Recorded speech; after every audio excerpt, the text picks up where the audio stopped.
तो चलिए बच्चों स्टार्ट करते हैं। शील्डिंग इफेक्ट, जिसे हम स्क्रीनिंग इफेक्ट भी कहते हैं। सब लोग हेडिंग डाल लो।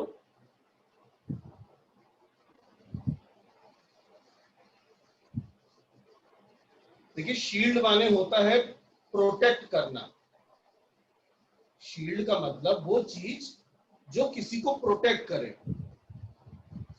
अगर हम एटम को देखें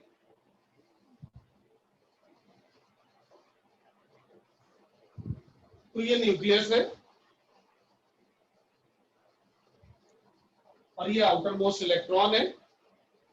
न्यूक्लियस आउटर मोस्ट इलेक्ट्रॉन को अपनी ओर खींच रहा है और रेडियस को कम करना चाह रहा है। यानी ये जो न्यूक्लियस का पॉजिटिव चार्ज है, ये इलेक्ट्रॉन को अपनी ओर घसीट के इनके बीच की जो डिस्टेंस है, जिसे हमने रेडियस बोला था, उसे कम करना चाह रहा है। लेकिन क्या न्यूक्लियस ऐसा कर पाएगा? बिल्कुल नहीं, क्योंकि न्यूक्लियस और आउटर मोस्ट शेल के बीच में और भी तो शेल होती हैं, जिन्हें हम कहते हैं इनर शेल। तो ये जो इनर शेल के इलेक्ट्रॉन्स हैं,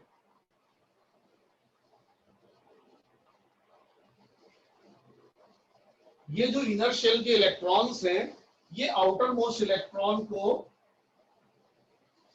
अपने से दूर रिपल्सन देंगे, दूर भेजेंगे, जिसकी वजह से न्यूक्लियस जितना आउटर मोस्ट इलेक्ट्रॉन को अपनी ओर खींच सकता था, उतना नहीं खींच पाएगा।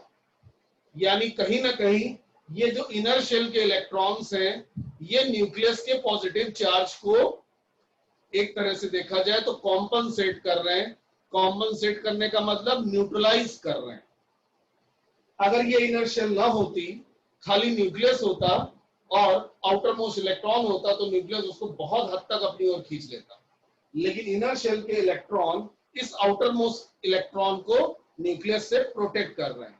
तो ये जो इनर शेल है, इसी को हम कहते हैं शील्ड। शील्ड किसकी? आउटर मोस्ट इलेक्ट्रॉन की।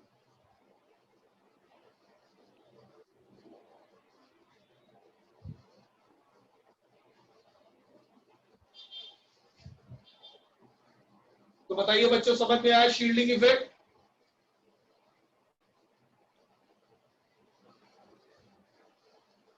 यस सर, बट ये एस और पी ब्लॉक पे काम क्यों नहीं करता? चलिए एक बार मैं फिर से बता देता हूं। मैंने ये बताया कि न्यूक्लियस आउटर मोस्ट इलेक्ट्रॉन को अपनी ओर अट्रैक्ट करता है, खींचता है अपनी ओर। लेकिन न्यूक्लियस और आउटर मोस्ट इलेक्ट्रॉन के बीच में इनर शेल्स भी होती हैं और उनमें मौजूद इलेक्ट्रॉन उस इलेक्ट्रॉन को न्यूक्लियस के करीब आने से रोकते हैं, रिपल्सन लगाते हैं। यानी कहीं ना कहीं ये जो इनर शेल वाले इलेक्ट्रॉन हैं, ये एक तरह से शील्ड का काम कर रहे हैं, जो आउटर मोस्ट इलेक्ट्रॉन को न्यूक्लियस से प्रोटेक्ट कर रहे हैं। इसी फिनोमिना को कहते हैं शील्डिंग इफेक्ट। आप लोग लिख भी सकते हैं definition. It is defined as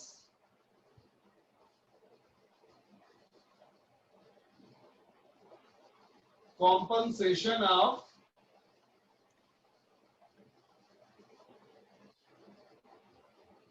nuclear charge by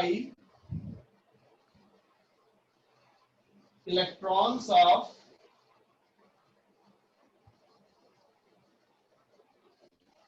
inner shell।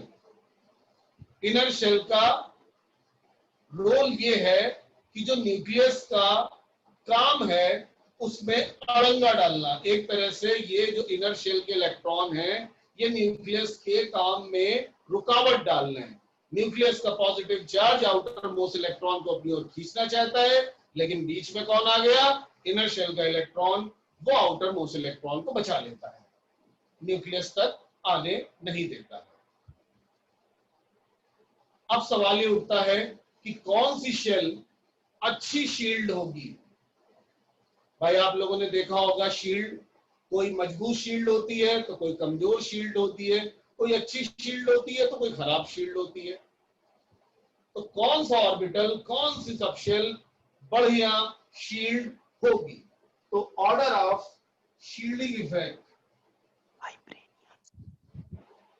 SE, ध्यान रखिएगा शील्डिंग इफेक्ट बोला जा रहा है, is same as penetration effect.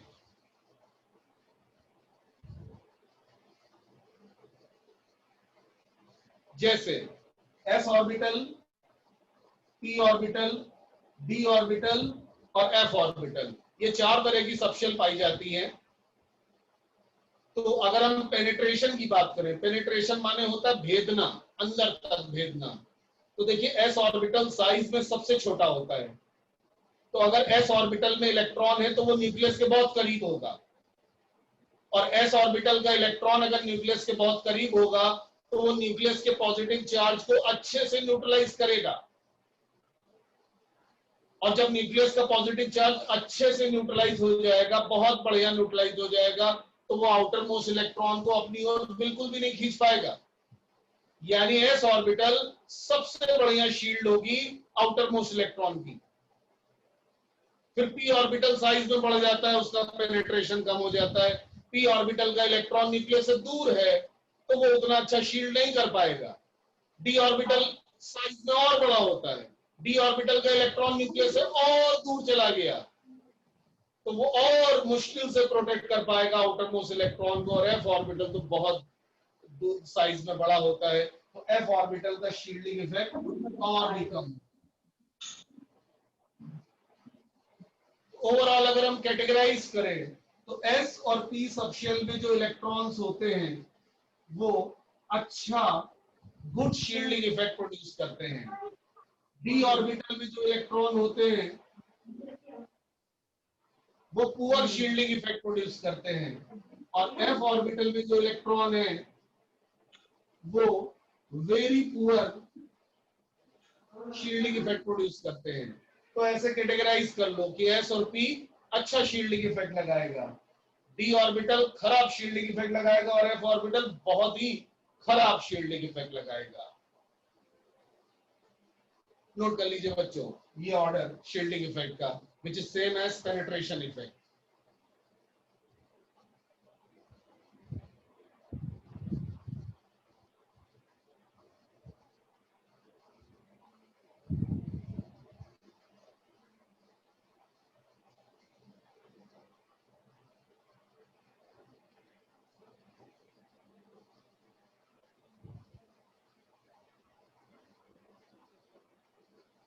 तो अब चलिए एक्सेप्शन को हम एक्सप्लेन करेंगे, वो जो डी ब्लॉक में देखने को मिला था।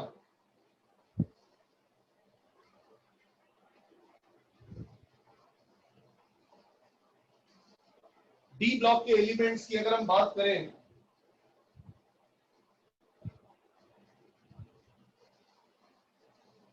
इन D block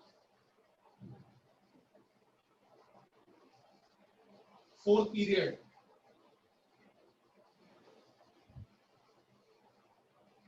outer shell is 4, inner shell is 3। हम इसको चेक भी कर सकते हैं।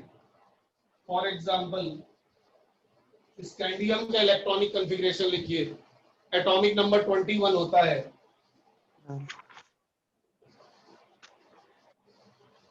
तो 1s2 2s2 2p6 3s2 3p6 यानी आर्गन हो गया 18 इलेक्ट्रॉन। फिर 1s2 2s2 2p6 3s2 3p6 के बाद आता है 4s2, फिर आता है 3d।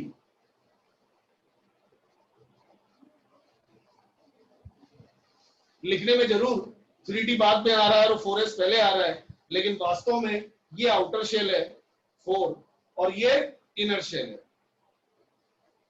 तो एक तरह से देखा जाए तो डी ब्लॉक एलिमेंट में शील्डिंग इफेक्ट लगाने का जो जिम्मा है, शील्डिंग इफेक्ट लगाने की जो रेस्पॉन्सिबिलिटी है वो डी ऑर्बिटल को मिल रही है। ये तो आउटर शेल हो गया और ये 3d इनर शेल हो गया, और D subshell poor shielding effect लगाता है, यानी जो डी ऑर्बिटल के इलेक्ट्रॉन है वो अच्छा शील्डिंग इफेक्ट नहीं लगाएंगे। कहने का मतलब जैसे जैसे हम लेफ्ट टू राइट जाएंगे ध्यान से देखिएगा तो समझ में आएगा आपको। जैसे जैसे हम लेफ्ट टू राइट जाएंगे, किसमें, फोर्थ पीरियड में, डी ब्लॉक में, क्या होगा, number of electron in D orbital increases. जैसे स्कैंडियम में 3d1 है, टाइटेनियम में 3d2 है, वेनेडियम में 3d3 है, ठीक है ना। तो जैसे जैसे लेफ्ट टू राइट जाएंगे एटॉमिक नंबर बढ़ेगा, और एटॉमिक नंबर बढ़ने से जो डी ऑर्बिटल में नंबर ऑफ इलेक्ट्रॉन है वो बढ़ेंगे, और जब डी ऑर्बिटल में नंबर ऑफ इलेक्ट्रॉन बढ़ेंगे तो जो खराब शील्डिंग इफेक्ट था वो धीरे धीरे अच्छे शील्डिंग इफेक्ट में कन्वर्ट होने लगेगा, यानी शील्डिंग इफेक्ट इंक्रीजेस। और शील्डिंग इफेक्ट इंक्रीज होने से क्या होगा, ये जो इनर शेल वाले इलेक्ट्रॉन है वो न्यूक्लियस के पॉजिटिव चार्ज को न्यूट्रलाइज करना चालू कर देंगे, यानी दो अपोजिंग फैक्टर काम करना चालू कर देंगे। न्यूक्लियस तो आउटर मोस्ट इलेक्ट्रॉन को खींच के रेडियस कम करना चाह रहा है, लेकिन शील्डिंग इफेक्ट उसको ऐसा करने से रोक रहा है। शुरुआत में जब शील्डिंग इफेक्ट बहुत कम होगा तो न्यूक्लियस का पॉजिटिव चार्ज डोमिनेट कर रहा होगा, और जैसे जैसे एक एक इलेक्ट्रॉन बढ़ाते जा रहे हैं, प्रोटॉन भी एक एक बढ़ रहा है न्यूक्लियस में, तो न्यूक्लियर चार्ज बढ़ रहा है और रेडियस घटती चली जा रही है। लेकिन जैसे ही बीच में पहुंचेंगे तो डी ऑर्बिटल में नंबर ऑफ इलेक्ट्रॉन इतने ज्यादा हो चुके होंगे कि अब वो बराबरी का मुकाबला करेंगे न्यूक्लियस के पॉजिटिव चार्ज से। अगर बढ़ा हुआ nuclear charge left to right जाने पर एटॉमिक रेडियस में 2 यूनिट की कमी करता है, तो बढ़ा हुआ शील्डिंग इफेक्ट एटॉमिक रेडियस में 2 यूनिट की इंक्रीमेंट कर देगा, यानी जहां से चले थे वहीं पहुंच गए, तो एटॉमिक रेडियस कांस्टेंट हो गया। और लास्ट में क्या होगा, लास्ट में इतने ज्यादा इलेक्ट्रॉन हो जाएंगे डी ऑर्बिटल में, जैसे निकिल में 3d8 होता है, कॉपर में 3d10 होता है, जिंक में भी 3d10 होता है, तो 10-10 इलेक्ट्रॉन होंगे जब डी ऑर्बिटल में, तो शील्डिंग इफेक्ट इतना ज्यादा होगा कि वो न्यूक्लियस के पॉजिटिव चार्ज को मुकाबले में हरा देगा। यानी बढ़ा हुआ न्यूक्लियर चार्ज अगर रेडियस घटाएगा 2 यूनिट, तो बढ़ा हुआ शील्डिंग इफेक्ट रेडियस बढ़ा देगा 4 यूनिट, तो नेट में 2 यूनिट की बढ़ोतरी हो जाएगी, इंक्रीमेंट हो जाएगा। इसीलिए लास्ट में रेडियस घटने की बजाय बढ़ा। बताइए बच्चों, समझ में आया कि नहीं, थोड़ा सा कॉम्प्लिकेटेड है। अगर आप कहेंगे तो मैं फिर से एक्सप्लेन कर दूंगा। यस सर, आ तो गया, बट ये जो कहते हैं शील्डिंग इफेक्ट है, ये टाइप करके बताइए। नहीं काम करता।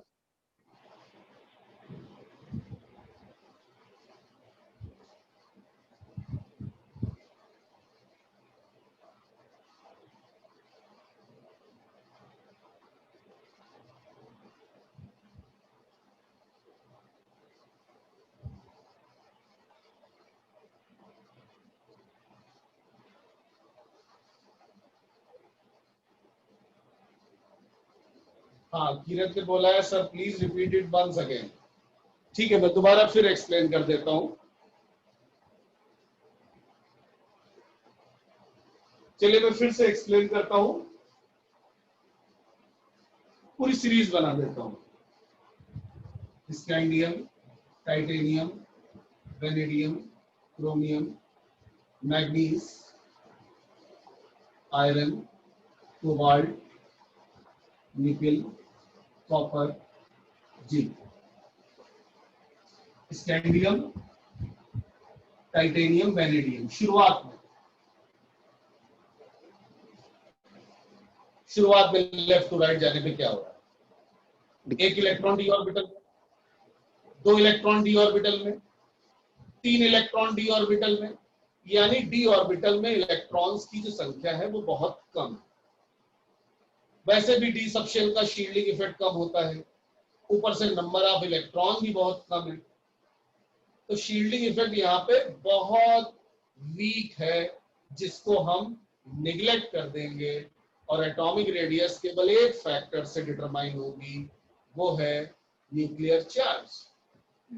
तो लेफ्ट टू राइट जाने पर मैंने बताया था एटॉमिक नंबर बढ़ता है, न्यूक्लियर चार्ज बढ़ता है, इसमें से रेडियस कम हो जाती है। तो शुरुआत में शील्डिंग इफेक्ट एकदम ना के बराबर था, तो वही हमारा जो नॉर्मल रूल है, लेफ्ट टू राइट जाने पे रेडियस घटती है, वही आया। लेकिन जब हम क्रोमियम पे पहुंचे, मैंने आपको बताया था क्रोमियम का कॉन्फ़िगरेशन 3d5, 5 इलेक्ट्रॉन हो गए डी ऑर्बिटल में। मैग्नीज इसमें 3d5 होता है, 5 इलेक्ट्रॉन। आयरन 6, कोबाल्ट 7, मतलब 5, 6, 7 इलेक्ट्रॉन हैं। तो अब डी ऑर्बिटल में इलेक्ट्रॉन इतने सफिशिएंट हो गए हैं कि इनका शील्डिंग इफेक्ट नेग्लिजिबल नहीं बल्कि कंसिडरेबल हो गया है। और शील्डिंग इफेक्ट कंसिडरेबल होने से क्या हो रहा है, जो न्यूक्लियर चार्ज बढ़ रहा है उसकी वजह से रेडियस जितना कम हुई, शील्डिंग इफेक्ट ने रेडियस उतना बढ़ा दी, तो जहां से चले थे वहीं पहुंच गए, radius constant I. Nuclear charge ने रेडियस घटाई लेकिन शील्डिंग इफेक्ट ने उतनी ही रेडियस बढ़ा दी, बात बराबर, तो रेडियस हो गया कांस्टेंट।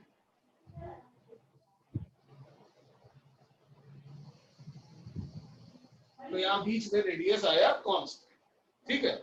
अब लास्ट में आओ, निकिल का होता है 3d8, कॉपर का होता है 3d10, जिंक का होता है 3d10। इसके लिए इलेक्ट्रॉनिक कॉन्फ़िगरेशन अच्छे से आने चाहिए, जो मैंने एटॉमिक स्ट्रक्चर में पढ़ाया था। तो 3d8, 3d10, 3d10, 8 और 10 इलेक्ट्रॉन है, काफी ज्यादा इलेक्ट्रॉन है डी ऑर्बिटल में। डी ऑर्बिटल ऑलमोस्ट फिल्ड है, फुल फिल्ड है। तो इतने ज्यादा इलेक्ट्रॉन जो डी ऑर्बिटल में है वो शील्डिंग इफेक्ट बहुत बढ़ा देंगे, इतना बढ़ा देंगे कि वो न्यूक्लियर चार्ज को हरा देगा। मतलब लेफ्ट टू राइट जाने पे जो न्यूक्लियर चार्ज बढ़ा है उससे रेडियस अगर 2 यूनिट घटी है तो शील्डिंग इफेक्ट रेडियस को काफी ज्यादा बढ़ा देगा, 4 यूनिट, 5 यूनिट, 6 यूनिट। तो नेट में रेडियस में इंक्रीमेंट होगा लास्ट में। तो ये आता है डी ब्लॉक में। शुरुआत में रेडियस घटती है, बीच में कांस्टेंट होती है और लास्ट में बढ़ जाती है। आई होप आप सब लोग आप समझ में आ गया होगा। समझ में आया बच्चों? Yes sir. हाँ सर, SE सिर्फ इलेक्ट्रॉनिक रिपल्सन से होती है। इलेक्ट्रॉनिक रिपल्सन और जो इनर शेल के इलेक्ट्रॉन है न्यूक्लियस के पॉजिटिव चार्ज को कंपनसेट कर रहे हैं उससे होती है। ठीक है, सबको समझ में आ गया? हाँ, अनिमेश ने पूछा है कि क्या पी ब्लॉक पे काम नहीं करेगा? भाई पी ब्लॉक जो एलिमेंट होते हैं उनमें जो इनर शेल होती है बच्चों, वो आपकी होती है S या P, उसमें इनर शेल डी ऑर्बिटल नहीं होती है। आप इलेक्ट्रॉनिक कॉन्फ़िगरेशन लिख के ये देख सकते हैं। तो इस वजह से पी ब्लॉक में जनरली शील्डिंग इफेक्ट नहीं एप्लीकेबल होता है, लेकिन फिर भी पी ब्लॉक में भी 1-2 एक्सेप्शन है, उनको भी मैं डिस्कस करूंगा। चलिए अब उसकी बारी है, अगला एक्सेप्शन देखते हैं। चलिए लिखिए क्वेश्चन। तो उसी में आपका डाउट भी क्लियर हो जाएगा नवनीत कि पी ब्लॉक में शील्डिंग इफेक्ट का क्या कोई एग्जांपल है। तो लिखिए क्वेश्चन, बहुत आता है। Why atomic radius of gallium is smaller than aluminium. अब ये एक्सेप्शन ही हो गया क्योंकि ये गैलियम और एल्युमिनियम ग्रुप नंबर 13 पे पाए जाते हैं, बैंगन, आलू, गाजर।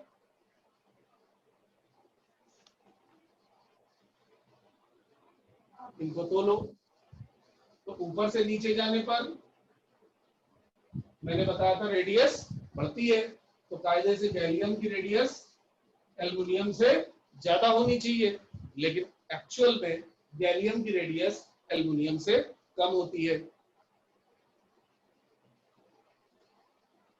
नहीं, ट्रांजिशन कॉन्ट्रैक्शन की वजह से नहीं होता है ट्रांजिशन। तुम लोगों ने यार गलत सलत पता नहीं इधर उधर सब पढ़ रखा और मेरे से फालतू की बहस करते हो। ट्रांजिशन कॉन्ट्रैक्शन कोई चीज होती नहीं है, लेंथनॉइड कॉन्ट्रैक्शन होता है जो है ब्लॉक में पाया जाता है।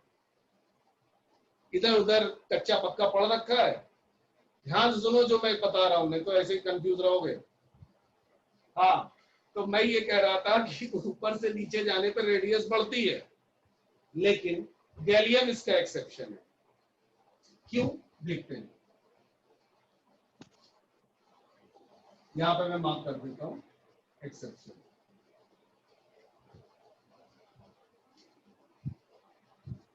देखिए गैलियम का जरा इलेक्ट्रॉनिक कॉन्फ़िगरेशन लिखो सब लोग, लिखो गैलियम का इलेक्ट्रॉनिक कॉन्फ़िगरेशन, लिख पाओगे? एटॉमिक नंबर पता है कितना होता है? बताओ गैलियम का कितना होता है? 31। क्या बताया था?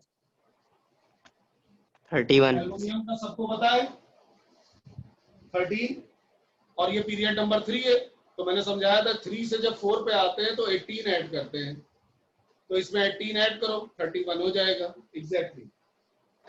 तो लिखो जरा कॉन्फ़िगरेशन। तो जब आप कॉन्फ़िगरेशन लिखेंगे तो ये आएगा 1s2 2s2 2p6 3s2 3p6 4s2, पूरा लिख देता हूं 1s2 2s2 2p6, लेकिन जगह उधर कम है, नोबल गैस की फॉर्म में लिख देता हूं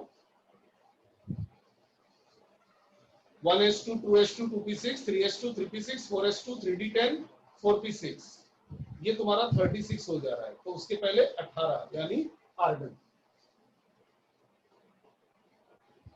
4s2 20 हो गया, फिर इसके बाद 3d10, फिर इसके बाद 4p1, ठीक है, ये 18 2 20 10 30 और ये 131, ये गैलियम का कॉन्फ़िगरेशन है। अब देखो ये है आपका आउटर मोस्ट इलेक्ट्रॉन 4p1, और उसके जस्ट पहले जो इनर शेल आ रही है वो 3d है, यानी इसमें जो शील्डिंग इफेक्ट है वो पुअर है d ऑर्बिटल की वजह से। अब जरा एल्युमिनियम में आ जाओ,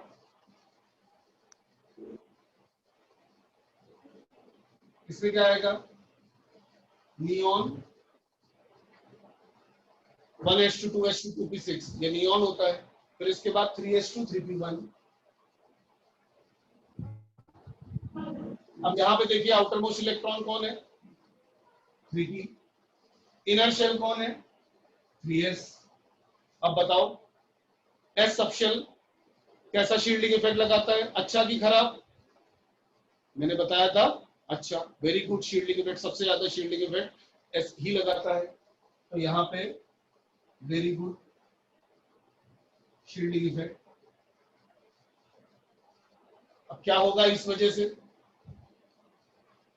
गैलियम में शील्डिंग इफेक्ट, गैलियम में शील्डिंग इफेक्ट इतना कम है, इतना कम है कि वो न्यूक्लियस के पॉजिटिव चार्ज को कंपनसेट नहीं कर पाएगा, और न्यूक्लियस आउटर मोस्ट इलेक्ट्रॉन को बहुत तेजी से अपनी ओर खींच लेगा, तो रेडियस कम आएगा। On the other hand aluminium में क्या होगा? यहां पे शील्डिंग इफेक्ट क्या है? ज्यादा है। ज्यादा शील्डिंग इफेक्ट से क्या होगा? न्यूक्लियस आउटर मोस्ट इलेक्ट्रॉन को अपनी ओर खींचना चाहेगा, लेकिन इनर शेल का शील्डिंग इफेक्ट उसको खींचने नहीं देगा, उल्टा दूर भेज देगा। तो कहने का मतलब एल्युमिनियम की रेडियस एक्सपेक्टेड वैल्यू से ज्यादा आएगी, गैलियम की रेडियस एक्सपेक्टेड वैल्यू से कम आएगी। तो जब कंपैरिजन किया एक्चुअल वैल्यूज का, तो गैलियम उसमें छोटा आया और एल्युमिनियम उसमें बड़ा आया। तो यहाँ पे पुअर शील्डिंग इफेक्ट है, इस वजह से यहाँ पे लेस रेडियस। जैसे आप लोगों ने टी ब्लॉक में नहीं देखा था शुरुआत में, स्कैंडियम टाइटेनियम वैनेडियम, जहां पे शील्डिंग इफेक्ट बहुत पुअर था, तो रेडियस घटती चली जा रही थी, कम आ रही थी रेडियस। तो वही चीज, पुअर शील्डिंग इफेक्ट होगा तो लेस रेडियस आएगा, और गुड शील्डिंग इफेक्ट होगा तो मोर रेडियस आएगा। लेकिन मेरी आपसे यही रिक्वेस्ट है, आप लोग मैथ्स की तरह मत पढ़िएगा, यहाँ पे मैथ्स की तरह मत पढ़िएगा कि हमने इसकी रेडियस कम निकाल ली और इसकी रेडियस ज्यादा निकाल ली। ये थ्योरी है जो एक्चुअल वैल्यूज को एक्सप्लेन करने के लिए बनाई गई है, और अगर अच्छी तरह समझना है तो ऐसे समझिए कि शील्डिंग इफेक्ट पुअर आया तो जो रेडियस है वो एक्सपेक्टेड वैल्यू से कम आई, और यहाँ पे शील्डिंग इफेक्ट अच्छा आया तो एल्युमिनियम की रेडियस एक्सपेक्टेड वैल्यू से ज्यादा आई। ठीक है, तो इस वजह से क्या हुआ, उधर कम हुआ और उधर ज्यादा हुआ, तो जो एक्चुअल वैल्यूज निकाली गई तो उसमें गैलियम छोटा आया और एल्युमिनियम बड़ा आया।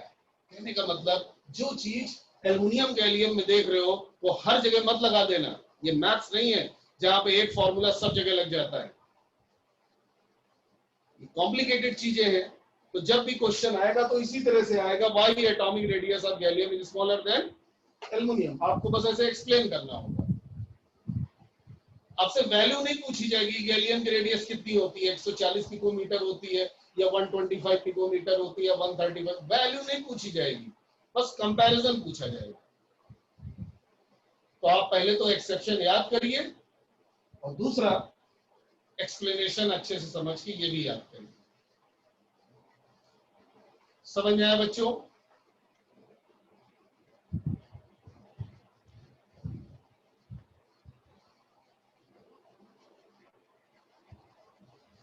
ठीक है, वेरी गुड, सबको समझ में आ रहा है, शाबाश अनमेज, ध्रुव, कनक। चलिए, मेरी मेहनत रंग ला रही है, सबको समझ में आ रहा है, क्योंकि ये चीजें जल्दी समझ में आती नहीं है, बड़ा कंफ्यूजन होता है। और केवल इतने ही एक्सेप्शन नहीं है, ये मत समझिए कि एक्सेप्शन बस वही है डी ब्लॉक वाला और पी ब्लॉक में गैलियम वाला, और भी एक्सेप्शन है, लेकिन उनको हम जब आपको पढ़ाया जाएगा ब्लॉक वाइज, जब आपको पढ़ाया जाएगा, आपने अगर बुक खोल के देखा हो तो उसमें एस ब्लॉक एलिमेंट एक चैप्टर है, एक चैप्टर पी ब्लॉक एलिमेंट है, D block element, F block element, इस तरह से डिवाइड कर रखा है। तो जब इंडिविजुअल ब्लॉक में पढ़ाऊंगा तो वहां पे और भी जो एक्सेप्शन होते हैं वो भी बताऊंगा। अभी बस पीरियाडिक टेबल में मैंने एटॉमिक रेडियस पढ़ाया है और मैंने ये बताया है कि लेफ्ट टू राइट जाने पे रेडियस घटती है, डाउन द ग्रुप रेडियस बढ़ती है, लेकिन इसके एक्सेप्शन भी होते हैं। लेफ्ट टू राइट वाले का एक्सेप्शन है डी ब्लॉक एलिमेंट और डाउन द ग्रुप वाले का एक्सेप्शन है गैलियम। तो दोनों रूल का एक एक एक्सेप्शन मैंने बच्चों आपको बता दिया है। बाकी और भी एक्सेप्शन है जो आगे इनऑर्गेनिक केमिस्ट्री में जब हम डिटेल पे जाएंगे और पढ़ेंगे तो आपको देखने को मिलेंगे। अभी बस इतना आप याद कर लीजिए।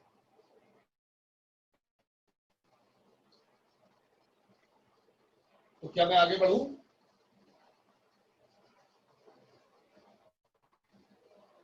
सबसे इंपॉर्टेंट पीरियोडिक प्रॉपर्टी मैंने खत्म कर दी, एटॉमिक रेडियस।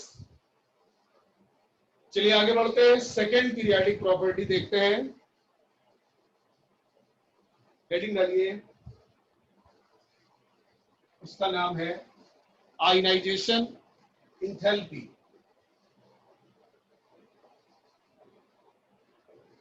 या आयनाइजेशन एनर्जी भी कहते हैं।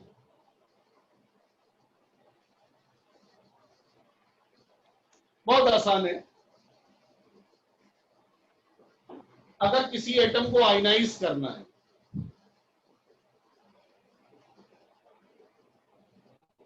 जैसे सोडियम को आयनाइज करना है, Na से Na+ बनाना है, तो क्या करना पड़ेगा? सपोज ये सोडियम एटम है, ये इलेक्ट्रॉन है और हमें सोडियम से Na+ बनाना है, तो हमें एनर्जी देनी पड़ेगी, है ना? जब तक एनर्जी नहीं देंगे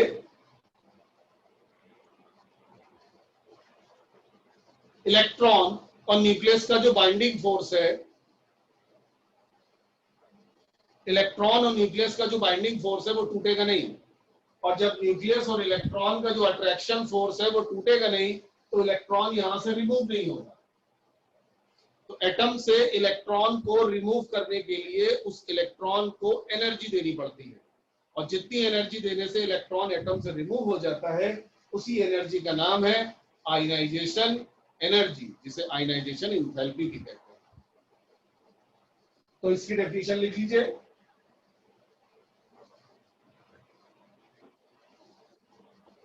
ionization energy is the minimum amount of energy required to remove an electron from the last orbit of an atom in the isolated gaseous state। तो ये है पूरी बड़ी डेफिनेशन आयनाइजेशन एनर्जी। इसमें कुछ रेस्ट्रिक्शन भी है कि अगर आयनाइजेशन एनर्जी निकालनी है तो एटम होना चाहिए गैसियस स्टेट में। देखिए सोडियम को गैसियस स्टेट में लिया गया। दूसरी रेस्ट्रिक्शन ये है कि वो आइसोलेटेड होना चाहिए, मतलब किसी के साथ बॉन्डेड नहीं होना चाहिए। तो आइसोलेटेड एटम हो, गैसियस स्टेट में हो, तो जितनी कम से कम एनर्जी लगेगी उसकी आउटर मोस्ट शेल से इलेक्ट्रॉन को रिमूव करने में, उसी एनर्जी का नाम आयनाइजेशन एनर्जी होता है।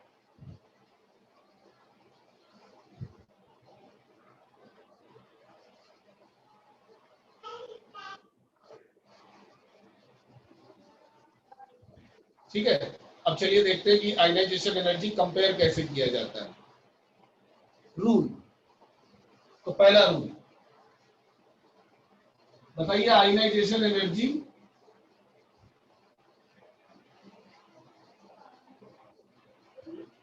और न्यूक्लियर चार्ज के बीच में कैसा रिलेशन होगा? डायरेक्टली प्रोपोर्शनल या इनवर्सली प्रोपोर्शनल? टाइप करके बताइए, डायरेक्टली या inversely?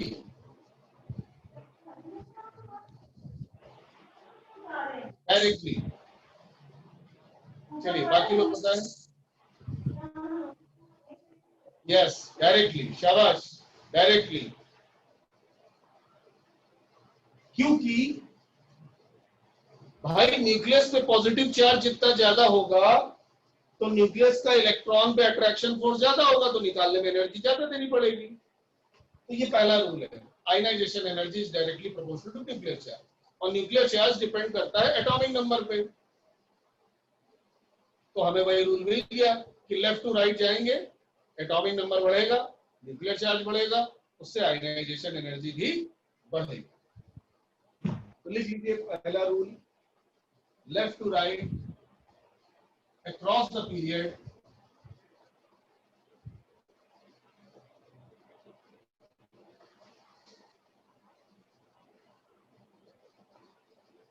left to right across the period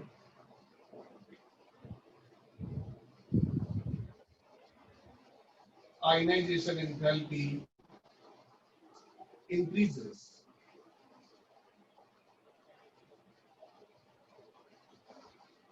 ठीक है बच्चों, जैसे अगर हम सेकेंड पीरियड की बात करें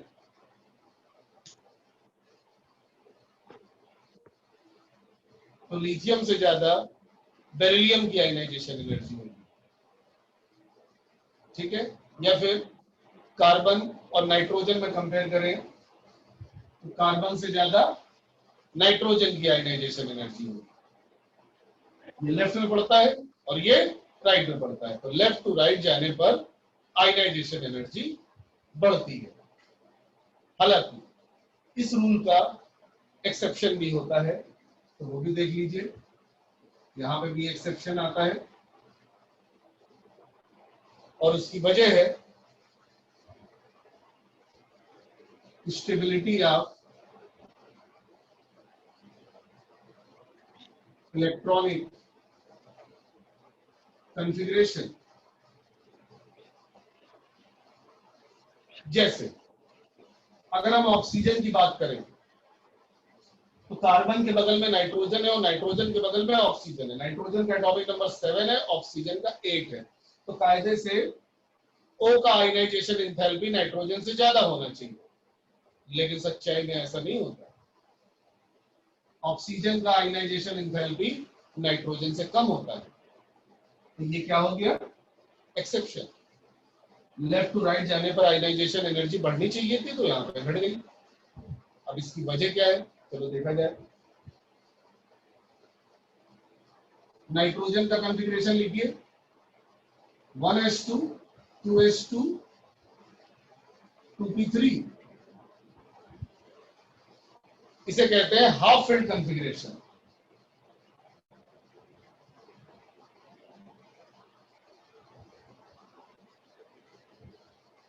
हाफ फील्ड कॉन्फ़िगरेशन बच्चों मैंने आपको एटॉमिक स्ट्रक्चर में पढ़ाया है, हाईली स्टेबल होता है।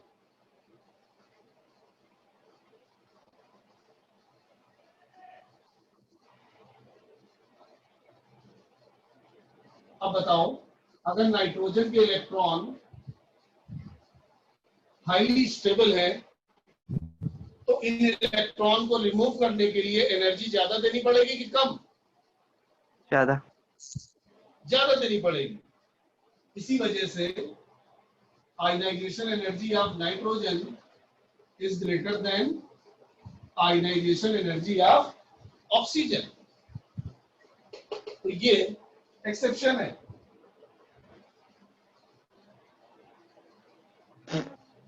नाइट्रोजन की आयनाइजेशन एनर्जी से कम नहीं बल्कि ज्यादा होती है।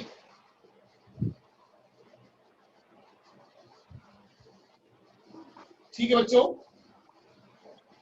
समझ में आया सबको ये एक्सेप्शन?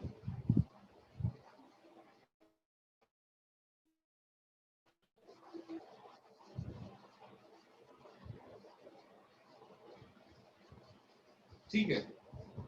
एक और एक्सेप्शन होता है बेरिलियम और बोरॉन के बीच में।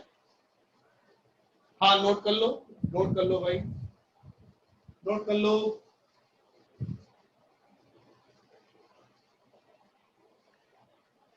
हाँ, नवनीत ने पूछा है सॉलिड स्टेट में क्यों नहीं वर्क करता।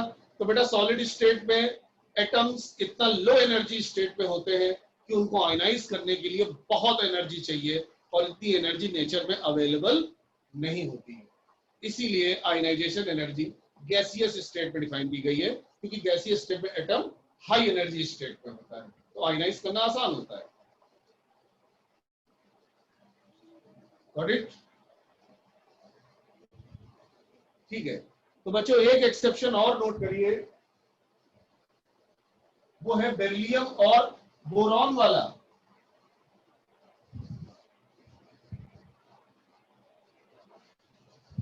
हाँ एकदम सही, ये सारे ग्रुप में अप्लाई होता है। Ionization energy stability of electronic configuration पे डिपेंड करता है, लेकिन इसको जनरलाइज मत कर देना, ये यूनिक है मतलब एक्सेप्शन। फॉर एग्जांपल, एक और एग्जांपल, बेरिलियम